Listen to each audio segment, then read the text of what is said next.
Hello, my name is Vern Pedro. I'm a partner and insurance coverage attorney at Fullerton Beck. Today we're going to talk about insurance coverage interpretation, but I'm going to take a deeper dive into a smaller topic within this large substantive area and talk about insurance policy ambiguities and when courts are going to use extrinsic evidence to analyze and resolve an insurance coverage dispute. Now, just by way of background, insurance coverage disputes primarily involve whether one party's interpretation of an insurance policy provision is correct or not. And there's a general rule that's stated in contract law as well as in insurance coverage interpretation that ambiguities are construed against the drafter of the contract. Now, while this is a basic principle, like I said, of both contract law and insurance law, this rule is not applied automatically. To the contrary, the determination that an ambiguity must be construed against the drafter of an insurance policy comes at the end of the court's analysis after it's applied other interpretive tools to see if that ambiguity can be resolved. Now, we're going to define ambiguity in a minute, but against the backdrop of what I just summarized, we're going to talk about four issues today.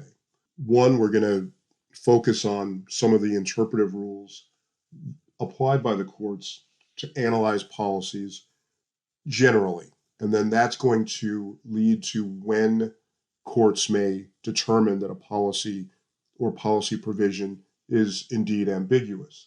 These interpretive rules are going to lay the foundation for the next couple of issues. Again, what is ambiguity? How do courts determine there is an ambiguity in the first place? Next subject is going to be whether and when courts are going to permit extrinsic evidence to resolve a duty to defend issue. Since the duty to defend is really a threshold consideration, at least in a general liability policy, will there be some requirement to establish whether the underlying claims trigger coverage under the policy or not, whether there's additional factual or documentary evidence that may need to be considered to make that determination. Whether and when the courts are going to do that, what will they actually rely upon or allow a party to the dispute to present to the court to make that determination on the duty to defend.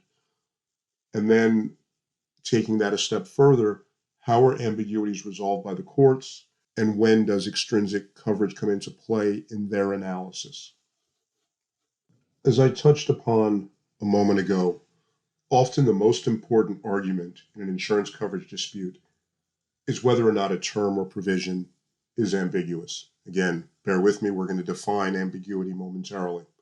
But by way of background, historically, the onus of ambiguous or uncertain terms in an insurance contract was on the insurer, because insurers generally were considered to have the better bargaining position, and because as drafters, the insurer was in a better position to avoid whatever the ambiguity was in the document. Once insurance policies became mass marketed products, the existence of an ambiguity in an insurance contract resulted in a presumption of coverage in favor of the policyholder. This is now the minority view. In most jurisdictions today, courts have adopted an approach that considers the basic standards of policy interpretation, which we're going to get to in a minute, meaning they're going to examine the language of the particular policy language provision. They're going to look at public policy. They're going to look at the purpose of the insuring transaction as a whole.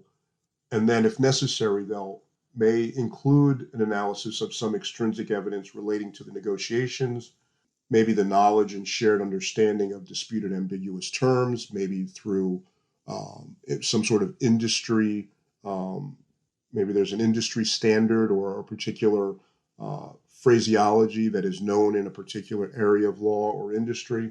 They'll consider all of these sources of information to see if the party's intent to the insuring agreement can be ascertained.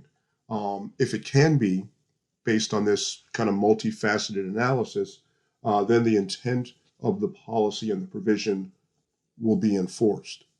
But when extrinsic evidence is required and consideration of that evidence does not resolve the ambiguity, then what the rule is called Contra Preferentium, that rule, meaning construed against the drafter, will be applied as an interpretive tool of last resort.